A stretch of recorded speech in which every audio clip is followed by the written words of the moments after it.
Well, good morning and good evening to those of you across in Asia-Pac. Welcome to our sixth webinar in the pandemic series. Great to see so many of you, already 65 of you online. If I could ask you just to introduce yourselves in the chat box and say where you're from in the world. It's always great to see people all over the world joining. So do introduce yourselves in the Zoom chat, say who you are, perhaps which country you're from. Thank you, Dawn, Dean, great to see you, and where it is that you're based in the world. During this presentation, if you could possibly mute yourselves and also turn your video rate.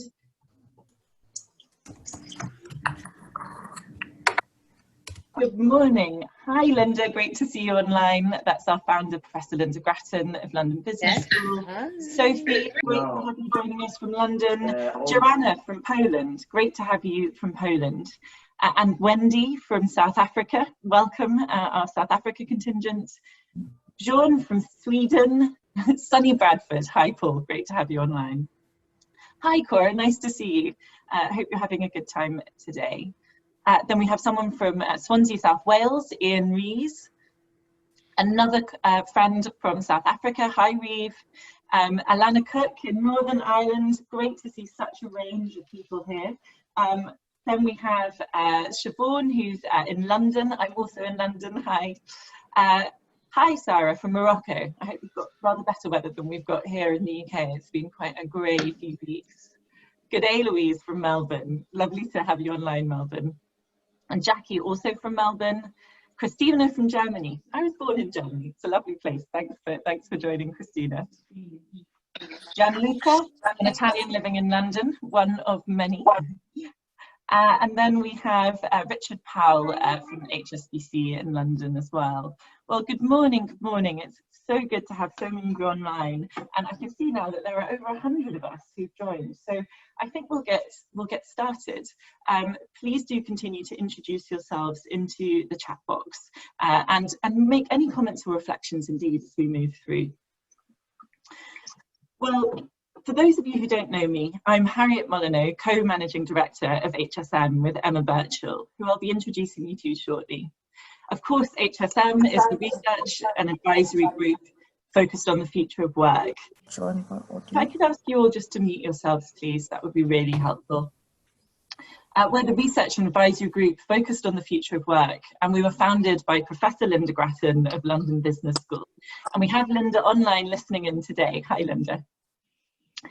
The past few months have been a really interesting time for us here at HSM. We used to be a specialist research company that perhaps if a CEO had a particular interest in the future of work, we'd be called and we'd come and do a specific intervention. During the past few months, what we found ourselves is being part of the business continuity planning budget of some of our clients. Certainly not a place that we've been before, helping clients and all of you think about how to make working virtually work. And now we're spending a huge amount of time focused on the new reality and supporting organisations design what that might look like. And really our key principle around this is the importance of leveraging the power of your people to do this, which is of course what we're going to be talking about today.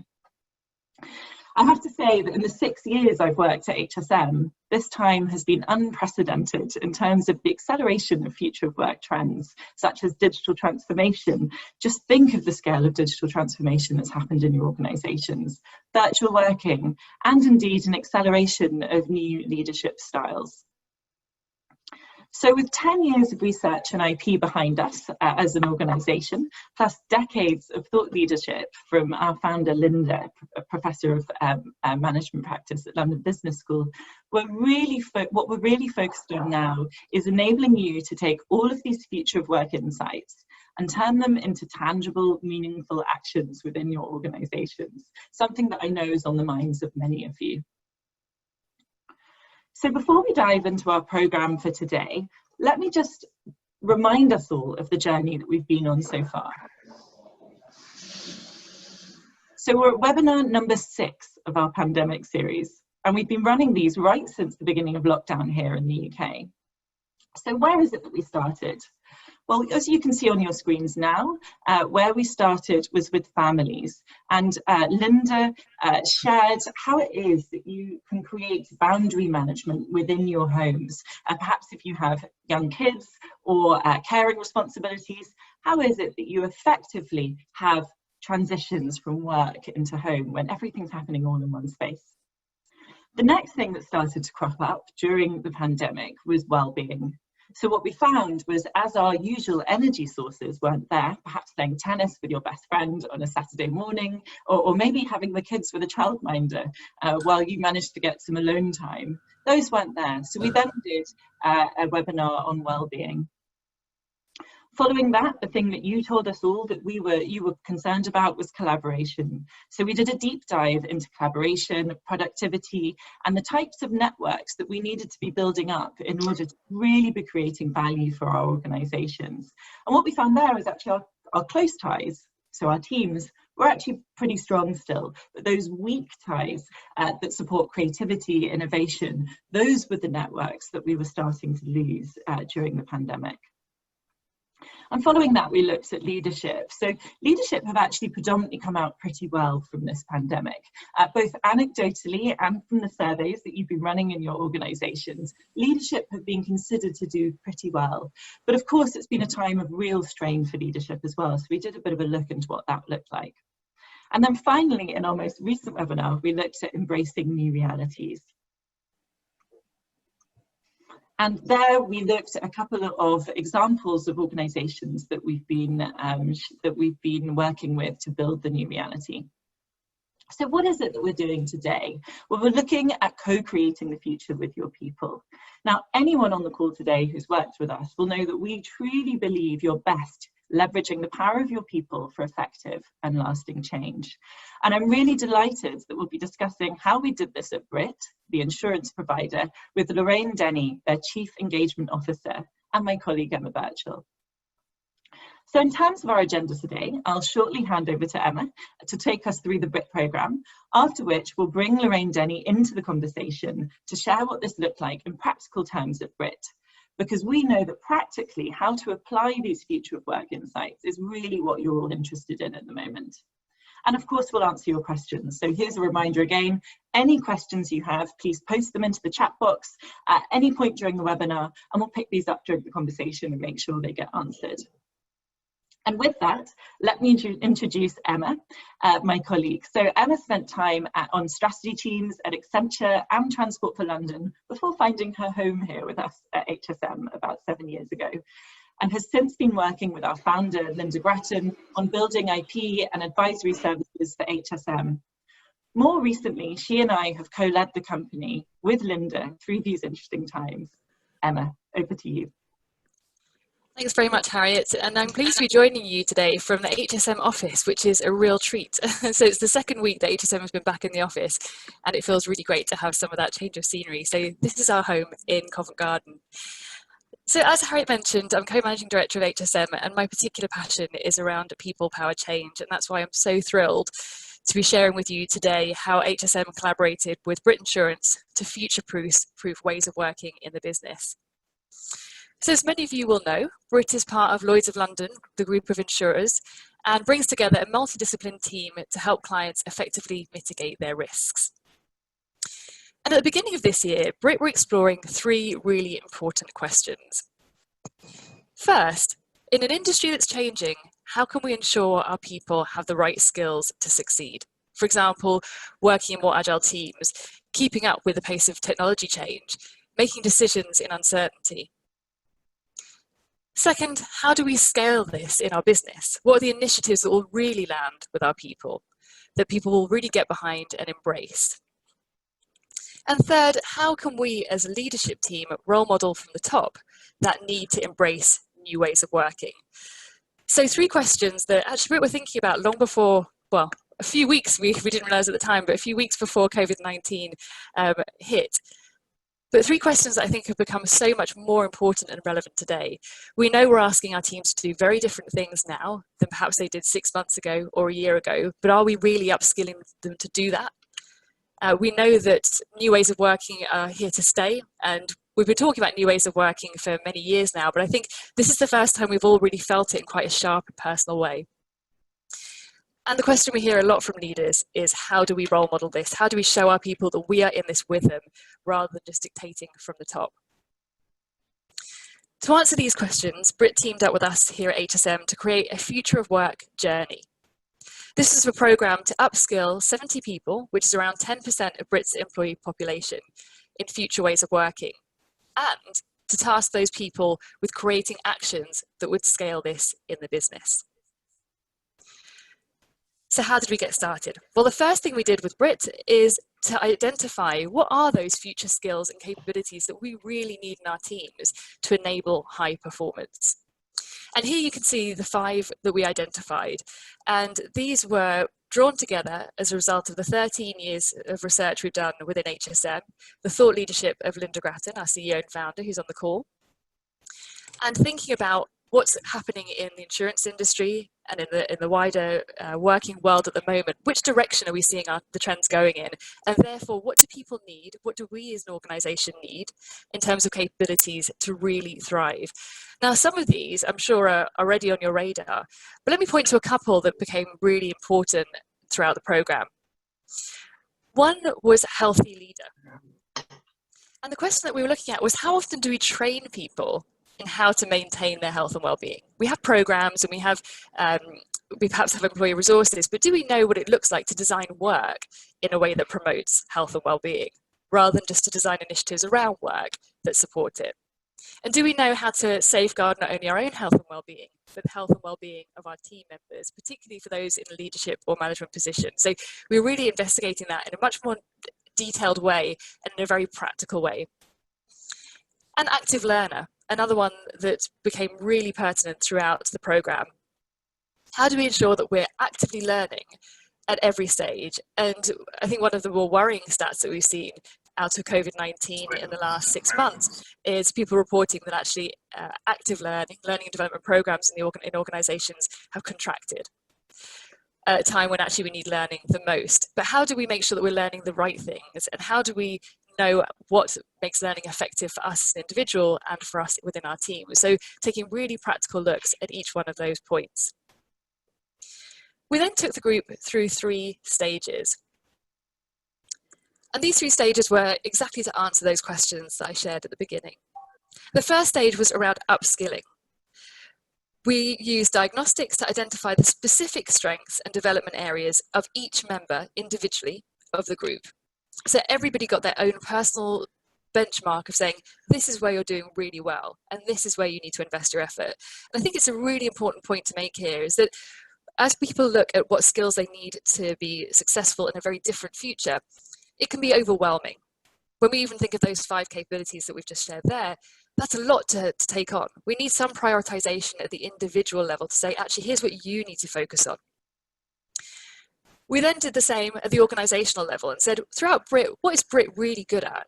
And where should we focus this program in terms of development? So again, cutting through the noise and the broad nature of future work skills to say, actually, where do we prioritize?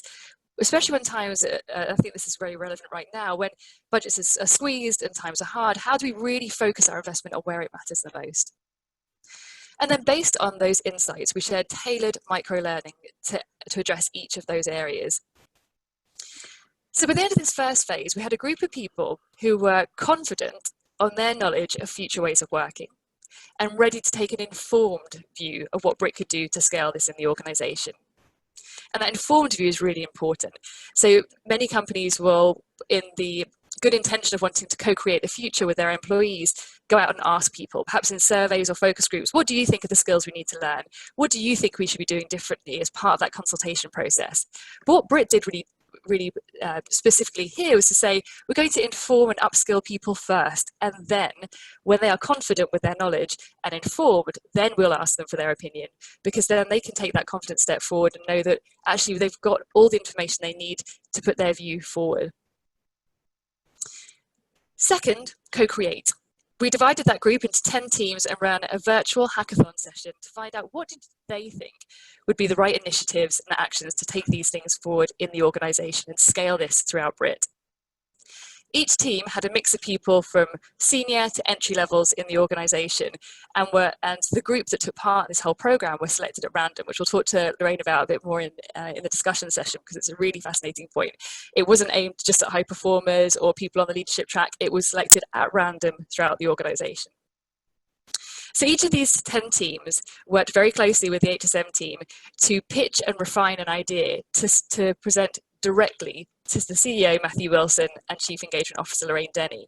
And for many people, it was the very first time they'd ever presented, and certainly the first time they'd presented directly to their CEOs, had an opportunity to really speak directly and share their ideas. And again, I think that reinforces how important it was to do that initial upfront stage of upskilling and sharing insights so that they would feel confident and look good in that setting. And then finally, stage 3, experiment.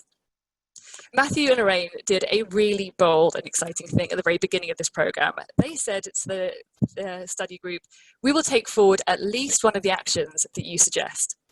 We have no idea what those actions will be, but we want you to be bold and disruptive, and we promise we will take forward one of those ideas. A really brave thing to do. And what that did was role modelled that they were willing to experiment and try new ways of working in exactly the way that they were asking their teams to do. And I think that's such an important point.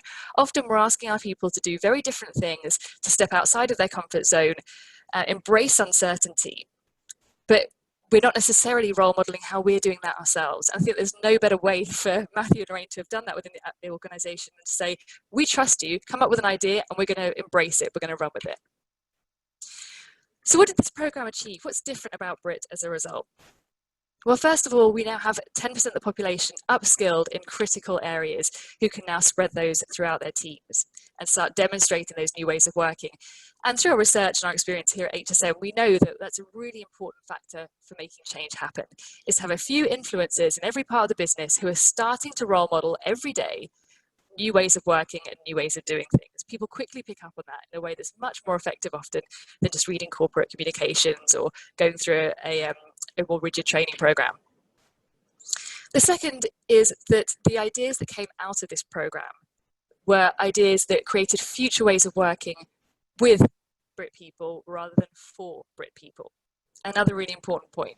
This wasn't going to result in ideas that Matthew and Lorraine then shared with the organisation as the thoughts of the leadership team, but actually it was the thoughts and ideas of people within Brit, ideas created with the people for them. And finally, role modelling that willingness to experiment. So I can't reiterate that enough, how exciting that was for everyone in the teams. And it was quite an emotional experience, actually, the hackathon, bringing everyone together after this journey that they'd been on to share things with their CEO and with Lorraine Denny. And I think we saw how seriously people took it, because they could see this is a really important opportunity. We've been really invested in here, and now we have our chance to make an impact on this organisation and see our ideas come to life. Now, in a minute, I'm going to bring hand back to Harriet so we can bring Lorraine into the conversation. But I just want to get a sense of how you're experiencing this within your organisation. So a quick poll question for you before we move on. In my organisation, we are upskilling people in these future of work capabilities. Strongly agree, neutral, disagree, or strongly disagree. Are you really getting that active upskilling in future of work capabilities right now in your organisation? Let's see what you think.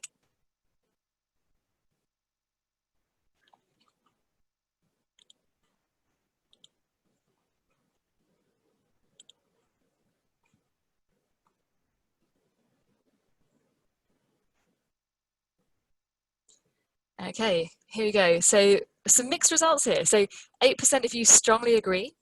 A third of you agree that, yep, you're being upskilled in these capabilities. Quite a few people not completely sure. Well, at least 1 in 5 of you disagree that that's happening. So I think there's a lot of work to be done here. First of all, I think it shows how much we need to get into the heart of what these skills are and how we teach them in the organisation and how we ensure people are upskilled. I think that's part of the ambiguity here. And then think, how do we actively train people? How do we get people to be really confident in these areas so that we can all confidently step forward into our future?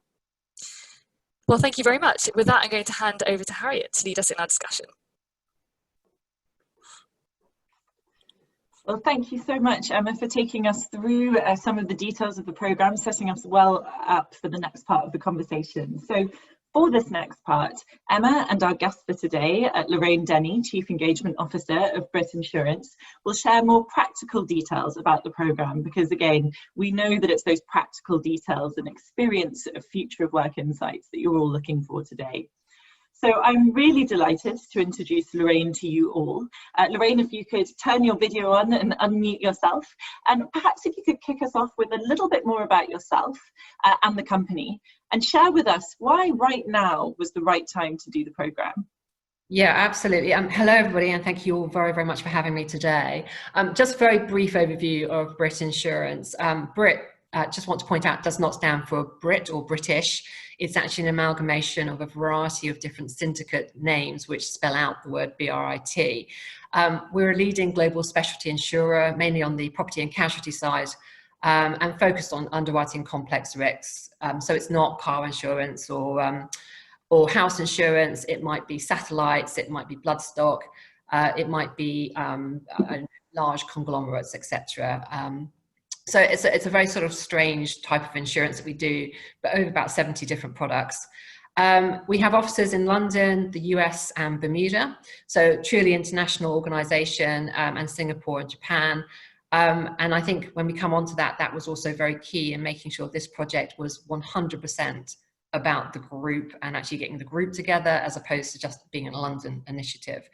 So as mentioned, I'm Lorraine Denny. I'm the Chief Engagement Officer. I serve on the board of Brit and also on the executive of Brit. I have a very, very eclectic role. I look after marketing, HR, media, branding, communications, premises, CSR, and so it goes on. I like to say it's an eclectic job. It's basically anything that most people don't want to be doing. And at the beginning, I really struggled as to why all these things came onto my remit. And then I really sat down and thought about it and realized actually every single element of what I've just described touches on engagement, be it external engagement or internal engagement. And then I just realized just how much connectivity there was in all of those roles. And actually, therefore, the eclectic part of it became actually a really sensible way of making sure I could bring in all these elements together and actually sort of really build on our culture of our organization. And actually sort of it worked quite well. So from everything we've been involved in with Hotspots movements, it's blended both the external and the internal side of engaging the marketplace, but also the employees as well. Shall I carry it back to you? I think if something else you want me to answer. Thank you so much, Lorraine, and really helpful for you to give us a bit of a background to the organisation and your role. I think what we were hoping to hear a bit about is what inspired you to take your employees on this journey. It's been quite some time that you've been taking them on it, quite an undertaking, and what was happening in your business specifically, or perhaps the broader industry, that created an urgency or a need around it? Yeah, so Lloyd's of London, for those that you may know, but those may not, Lloyd's of London is a very traditional marketplace. If you can think of the London Stock Exchange 20 odd years ago, where basically people came into one room in a market, lots of paper, lots of bidding, lots of hubble bubble and noise. That is the Lloyd's insurance industry today. Basically, underwriters will be based in the marketplace. The broker will come into Lloyd's of London, the physical building, and actually will be carrying paper files around, different coloured paper files. And in those files, the underwriter can see by the colour immediately, for example, if it's a claim, if it's new business, and so on and so forth. So very, very paper-based and very, very people-reliant. And actually what the insurance industry started to realise, and has done for a long time, but has been struggling how to work out in a marketplace how to do this, is to become much more online, electronic trading platforms, and really shifting into sort of the 21st century.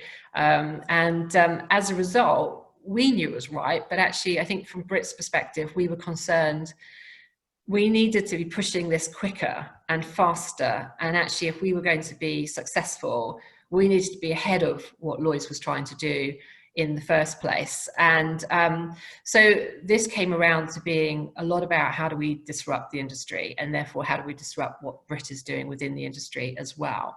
So as I said, many traditional practices and ways of working. we as a company wanted to focus on leadership, innovation and distribution. I'm going to park leadership and distribution because that's very sort of techie insurance world, but innovation was key. And actually it's a word we all use in our industries, and I think very, very few of us actually embrace it or really recognize, oh my goodness, it's a word, but what does this word actually mean for our organization and how we do business? So as I said, we wanted to be ahead of the curve. We wanted to be confident that we could be successful in the future. We didn't 100% know what the future looked like, but we absolutely knew from our company perspective and from Lloyd's, it was going to be about electronic placement. It was going to be about actually moving forward, even down to algorithmic underwriting, which is a shock horror word in our industry because the underwriters themselves truly believe that they are the experts, and really algorithmic underwriting could never replace the underwriter. And as we've seen in other industries, it can. So, so if I take back the innovation and come back to what we were trying to do with our employees, if of course your employees don't understand innovation, don't understand how to be innovative, or that you can even be innovative and you have permission, then how do you make an organization innovative? So I started to be dead honest. I started Googling around, looking at YouTube's, TED Talks, trying to find, you know, the future of work and what did this actually mean? I was new to it myself. And that's where I came across Linda Grattan, and it was online. I was extremely lucky because I literally fell into it and started listening, started reading books, started thinking, wow, this is really, really fascinating. And I said to Matthew Wilson, my CEO, I really think we should meet this lady. Would you be prepared to come along with me? And he read the information I'd read, and we both went, well, we don't know where to start, so maybe this is a good place. And we went along to Somerset House, which was where HSM were based at the time, and we met Emma and Linda. And I remember it was one of those meetings, it's very rare these happen. We sat there, we talked about kind of our thoughts, our realization, of course, that we didn't really know what we didn't know, and listened to what Linda and Emma had to say to us. And we came away from that meeting, and I remember standing on the River Thames, I won't swear, but Matthew and I went, oh my God, this is it. This is absolutely what we need to do to actually educate our people to help us be a strong organization to become innovative. So that's how it all started. We were right for it. It was part of our strategy. We knew we had to do it.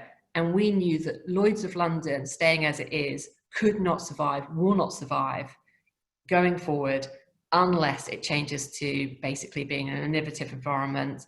And that is about electronic trading. So I hope that answers your question, Harriet.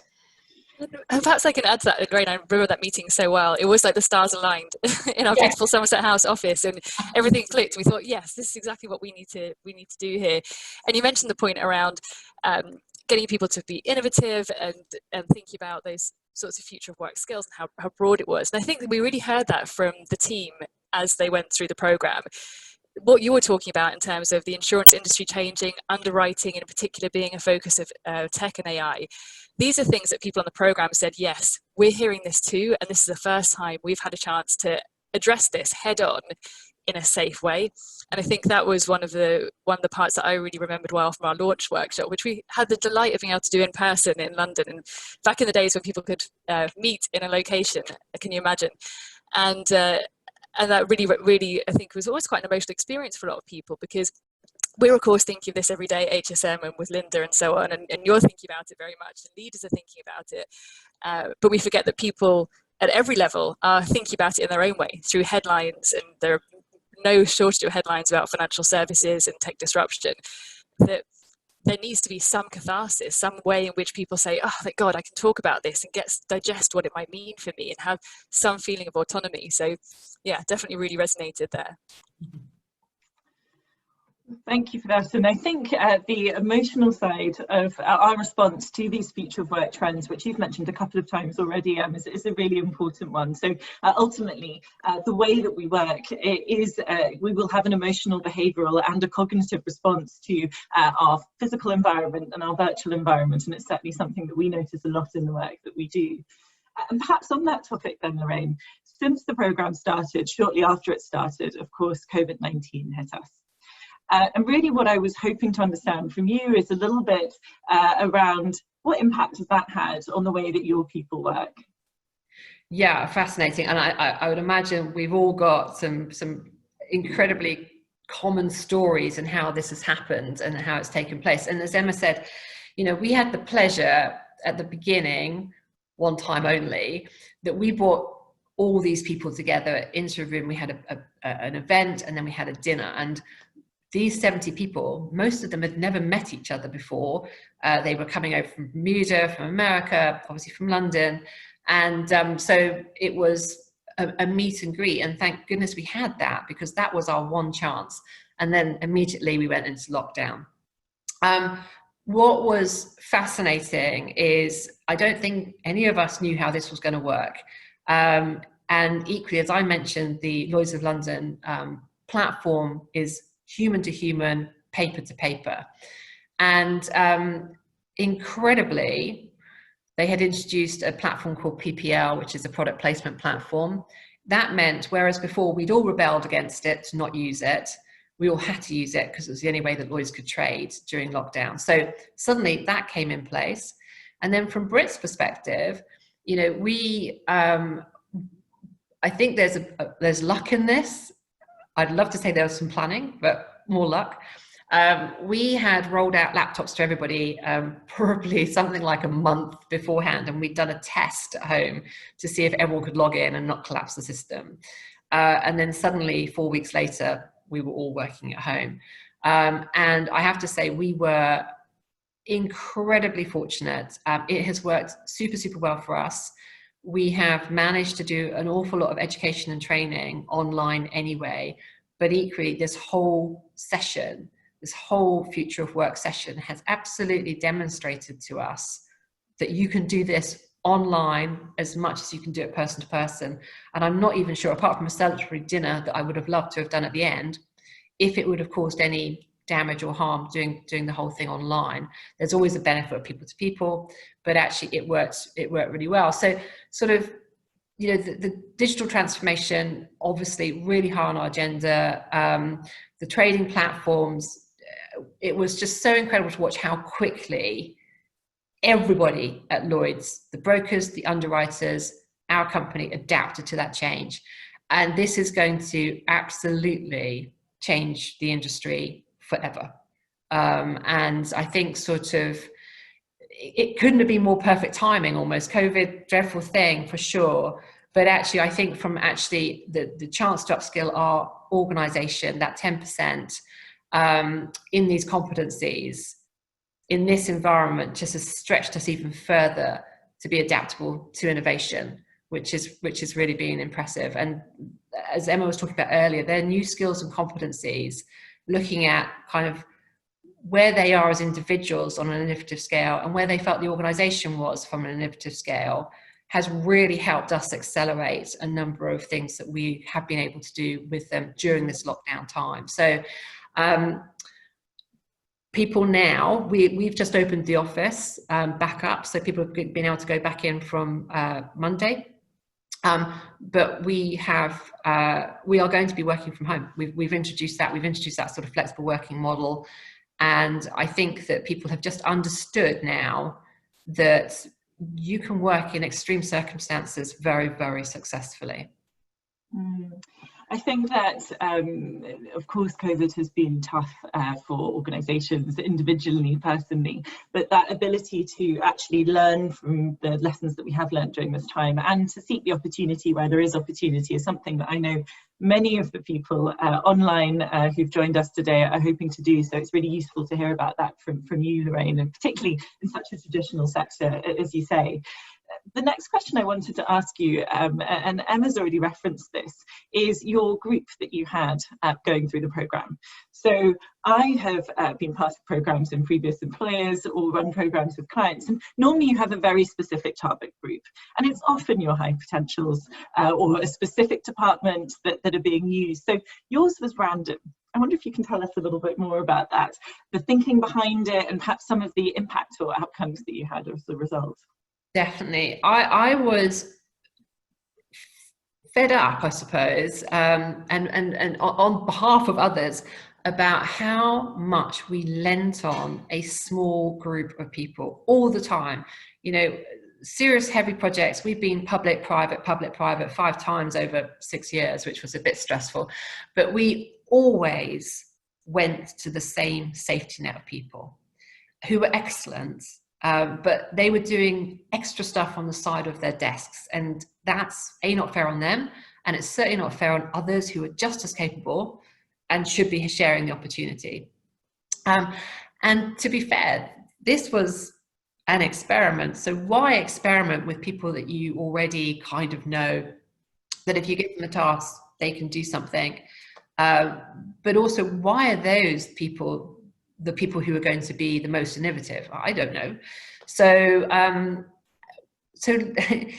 we remember, and I think, to be fair, when we were talking with Emma and Linda, you know, they were giving us a bit of a hint as well that it's really good to get a diverse population involved in this kind of session. And so I just thought, do you know what? I don't know what the outcome of this is going to be, but I do want to make sure that we don't go to the normal people. And so we literally said, okay, fine, let's generate a bit of a computer algorithm ourselves, take our entire population, and it literally at random to choose people. The only thing I ensured was that I at least had representation, equal representation from our international offices as much as the UK's offices as well. That was the only key thing. And so we had people from reception up to maybe a senior underwriter and everything else in between. Every department was actually recognized in it. And as I said, it didn't matter your job title, your job role. And I think it did a couple of things for us. One, it demonstrates that actually everybody has something to say in an organization and should have something to say. Everybody enjoys and wants to be part of being trained and actually having an experience. And equally, meeting people, even virtually, that you've never met before is incredibly powerful in relationship building. And for those who perhaps have never done a presentation in their life, written it, discussed these kind of things, had a much greater exposure suddenly, but in a really safe environment. So it was, I would definitely do this again. And in fact, I mean, we'll perhaps maybe come on to talk about it later, but that group, that 70, and it may not always be that 70, but right now I have 70 upskilled people who've got an opinion and who've absolutely got something very interesting to say. I can use that group. I can go to that group and call on them for other things outside now of the future of work. And that's, I think, hugely benefit to get a great pulse on thoughts and ideas that you're trying to bring into the organisation as well. That's how I can build on that relationships point that you made, Lorraine. It's such an important one. And I know that, Linda, this has certainly been something you've been looking at in a lot of detail and warning companies about, is around networks, and how particularly over the last 6 months when we're working from home, we're not meeting each other in the serendipitous way that we used to, with the water cooler conversations and so on, that our ability to make new connections and build relationships has been depleted. So we're working in really tight ways with our teams and with our project groups, but we're not really creating those random connections throughout the organization. And I think one thing we didn't realize when we started the program is how important that part would be. But now there are people creating networks across Brit at very different levels, and who are doing so outside of their normal team, outside of the day-to-day work. And that's so important for information flows, but also just for the feeling of connection and innovation in the organization. So definitely a side benefit that's been really interesting to observe. I think that's a really good, important point there, Emma. So many of you online, I can see quite a few familiar faces online today, have been sharing that you're concerned around that network piece and looking to try and build out those networks within the organisation. Now, the next question I'd like to ask actually is one that I had in mind, but it's also coming from one of our participants online today. So Peter has said that the results of co-creation can be somewhat surprising. Can you elaborate a bit on the executive level approach to the uncertainty embedded in the process? And let me just remind everyone that both Lorraine and Brit's CEO, Matthew Williamson, had committed to taking at least one action forwards from those created by the Future of Work journey participants, even though Lorraine, you and Matthew had no idea what the participants would come up with, which is a bold step, as has been noted by one of our listeners. So what was the thinking behind this? And perhaps, if you don't mind sharing, were you nervous about what might come up? I'm going to be really honest, I was the reverse. I was really excited. And I can't speak for Matthew, but my thought was, you know, we have said we want to be an innovative organisation. And to do that, you have to be a disruptor. And you have to accept disruption. And I think that part of me felt comfortable if I looked at sort of the Horizon 1, Horizon 2, Horizon 3, you know, Horizon 3, it was unlikely that we were going to get into Horizon 3 concept, but, and you know, I think that's more going to be sort of a much more complex kind of innovation. But Horizon 1, I'd be like slightly more disappointed with, but Horizon 2, I really was quite keen to get into that sort of, let's break it, let's disrupt, because that's exciting, and actually that's what's going to get us forward. And that's where we started. That's why I started investigating, looking at hotspots movement in the first place. We wanted to be ahead of the curve. So I was excited. I didn't know what to expect. I kept saying to Emma all the way through, and Harriet and the team, I don't know what's going to come out of this. You know, it's almost like a birthday present surprise. You've just got no idea. But I was confident and not scared, because the education program that actually HSM take people through, both learning about themselves with regards to their openness to innovation, the reading and knowledge they gain during that process is a lot. There is an awful lot of reading material and a lot of education. And then when they looked at the organisation, the organisation's readiness, again, you are looking and reading and learning about other organisations and other elements of that too. So you are not taking a group of people completely blind into a room and saying, oh, just sit there in a room and come up with something fancy. You're taking them through a journey and a program.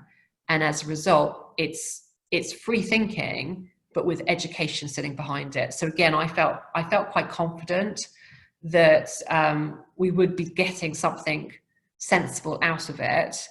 And why not be bold? Why do we have to be traditional? Why do we have to be, I don't know, restricted to a box? And actually, I think sort of there's something very free about that, which is probably why I was quite excited. It's good sometimes to just say, you know what, go for it. I don't know what you're going to tell me, but I am prepared to listen to that, and I'm prepared to do something about it if we can. So no, not scared, not worried, excited, and wanted to know that we could do some disruption in the organisation. I think people really, I think people really felt that accountability as well when we were working with the study groups in advance of the hackathon and that pitch to you, Lorraine, to Matthew. We had a process that required a certain amount of participation, a certain number of hours, that was very aware of people's busy schedules and so on. And people wanted to do more. They wanted to do more preparation. They were thinking about it outside of their working hours. There was so much voluntary effort going into it because they really felt that responsibility and that accountability for creating something brilliant, disruptive and workable within Brit, which was very inspiring to see. And I've not seen that in many programs where people are so enthused they want to go above and beyond. Yes, and it sounds like, Lorraine, you're exactly the type of the acceleration of new leadership styles that I mentioned right up at the beginning of this session. So being open, curious, not needing to have all the answers yourself. And I think we have seen a huge acceleration of this type of leadership style during this time. I suppose the question that will be on everyone's mind who's joined us today is, of course, what impact has the Future of Work journey had on Brit? What's the difference in your organisation as a result? Because if we're going to take people through this process, and I think we've heard it was a process people enjoyed being part of, it was quite emotional at moments, but of course we also need an outcome, because ultimately we're all commercial organisations that need return on the programmes that you're investing in. So we'd love to hear a bit more about that. Yeah, definitely. So it's early days. We only finished this, I think, Emma, Months ago. yeah. And so what we've done since is basically said to the participants, right, we're going to do this, but when I say we, that means you, with all the support you need. So basically, the group which was successful, and by the way, you know, there was an awful lot of presentations. There was 10. It got narrowed down to 3 that they all pitched through for, and from that we took 1. But we also added in elements of some of the other pitches because there were some great ideas and they complemented the pitch that actually won. So we've now, we've communicated to the exec, and then we communicated to the entire organisation what the output was, sorry, of the Future of Work programme and the winning pitch. And now we have said to the people who pitched, you choose who else you want to work with. You're sponsoring this, you're leading this, we're not. Get a team around you together who can make this work, and then come back to us as an executive with the how, what, when. You're not asking for permission, you've got the permission, you're doing it. So to now, it's all about the implementation and what extra support and help you need for us to make it happen. So, you know, and obviously it's attracted a lot of attention. We have people sort of saying, oh, I really wanted to be part of that. You know, kind of like I didn't get chosen. And so the nice thing is it's generated further interest that actually other people want to be involved in the future. And the other thing I would say, which is a huge benefit to me as well, is besides them working on that particular project, I had the opportunity and kindly asked Emma and her team that we were introducing working from home, a brand new program, which we were planning on doing pre-COVID, but then have accelerated it because of COVID.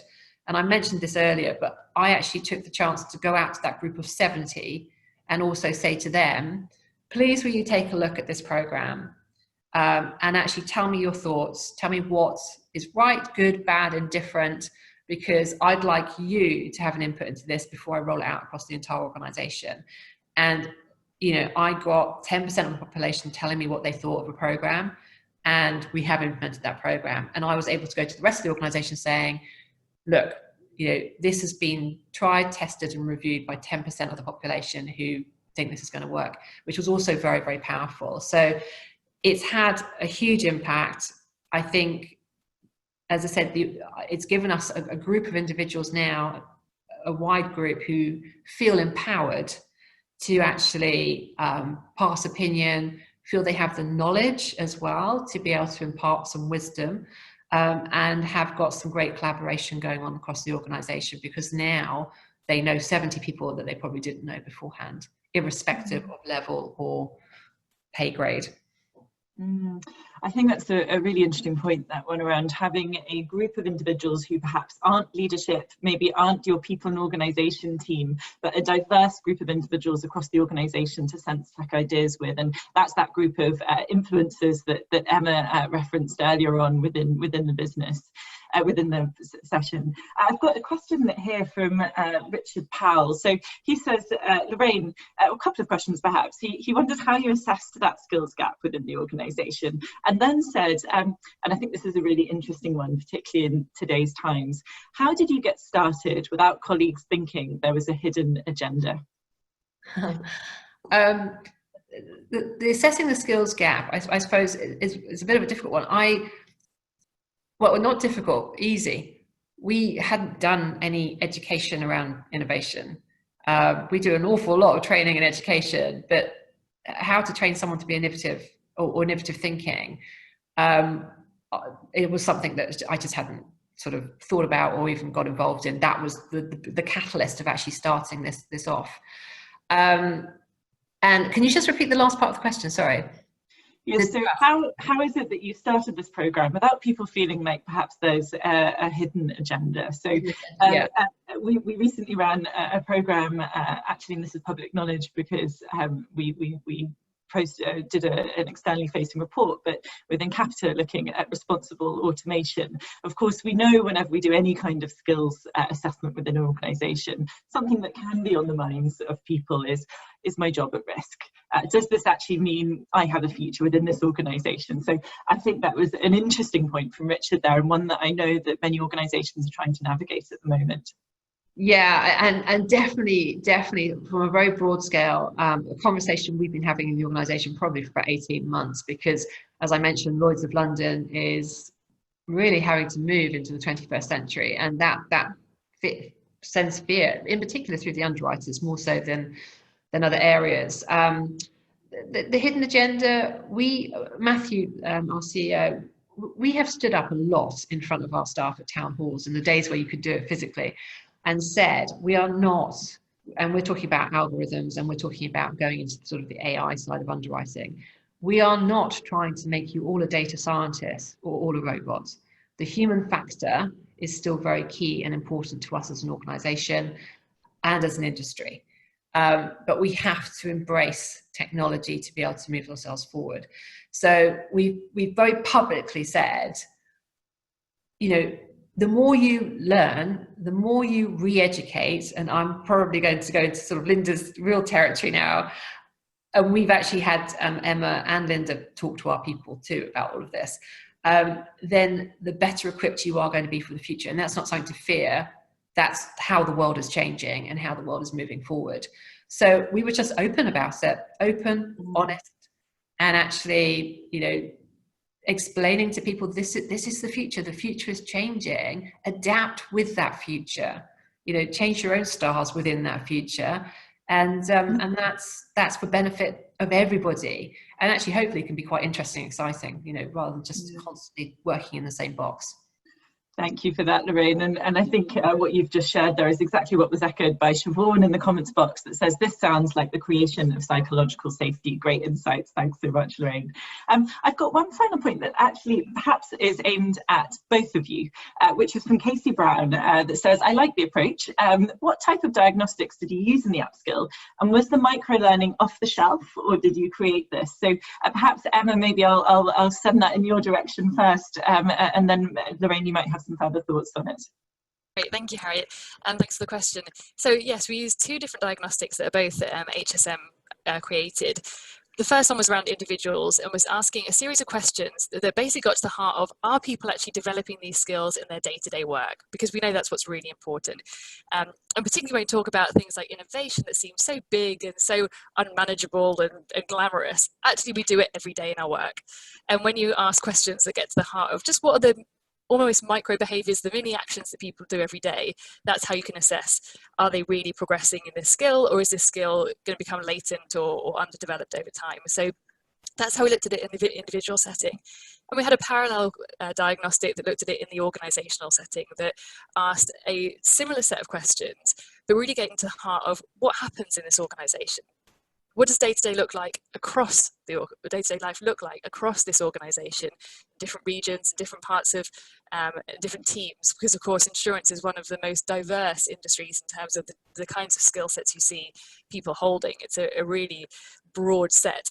So often you'll see certain teams are really good at developing a particular skill, and other teams, just by the nature of their work, aren't getting that same, that same exercise going, I suppose. And then in terms of the content, the microlearning content, that was drawn together from our deep knowledge within HSM and Linda's thought leadership, and we did also think through, well, what is it within the insurance industry that we need to be aware of? How can we make sure that the case studies we're sharing are really relevant? And to Lorraine's point earlier about ensuring people were able to come up with really good and constructive ideas in those hackathon sessions, it was about giving relevant insights. So they could say, I read case studies now of other financial services companies or even other insurance companies who have addressed a similar challenge, and that's what they did. How can we draw some bits from that and then add to that what we know about Brit and our own organisation? Well, thank you so much for that, Lorraine and Emma. We're drawing to the close of our hour. It's flown by. So thank you all. I can still see that we've got well over 100 people online listening in. Lorraine, it was fantastic to have you here to share your experience of using the power of your people to prepare themselves for the future of work at Brit. Thank you for sharing so candidly around the aha moments, the challenges that you had during that. We really appreciate you taking the time to come and join us. Thank you for having me. Now, in the spirit of people-powered change, we'd like to get all of your views on our upcoming research. So for an opportunity to have your views featured, please vote on the following question. Which are you most worried about in terms of fairness? And I can see there's been a really strong conversation around the office. So who should be in the office and who should be at home? How caring responsibilities are factored into performance targets? Who should have a flexible time schedule? And how promotion decisions are made in hybrid working arrangements. So please do drop your votes into this poll, and we'll see what the results are.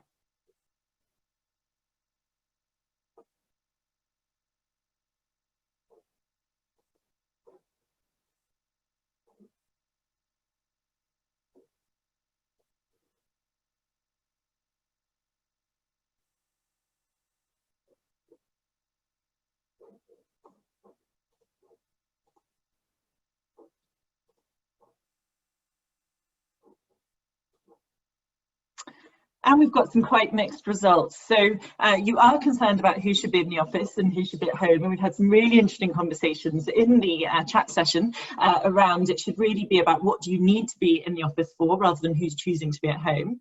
How caring responsibilities are factored into performance targets. So this again is one that's the second highest. And I know that this has been on the minds of many of the people I've been speaking with. Who should have a flexible time schedule? 9%, not quite so, people aren't quite so worried about the fairness on that point. And the most important one at 37%, how promotion decisions are made in hybrid working arrangements. And actually we have data on this. The data shows pre-COVID-19 very clearly, but people who work from home are less likely to be promoted. So I think that's an important thing for us all to be thinking about. Well, thank you all so much for joining today. What do we have coming up for you next? Well, we have the 7th webinar in our webinar series on the pandemic on October 1st. And this will be on the topic of flexibility and productivity. So that flexibility piece is really important and something that we know is on many of your minds who've joined us today. So what we'll be looking at in this webinar is what we do is we move into a time when working flexibility is becoming the norm, both in terms of flexibility of time and of place, so not just place. And while this has benefits, there are also some significant obstacles to be addressed, such as the impact of flexibility on productivity. In this webinar, our founder, Professor Linda Grattan, who's online today, will share some of her insights on how you can make flexibility work for everyone. Now, this will happen, as I say, on October 1st, so please do sign up if you'd like to know more, and my colleague Charlotte will be in touch. So all I have left to say is a really big thank you from Emma and me to you all for joining, including those across in APAC where it really is getting late. With that, we'll wish you all goodbye until October 1st for flexibility and productivity.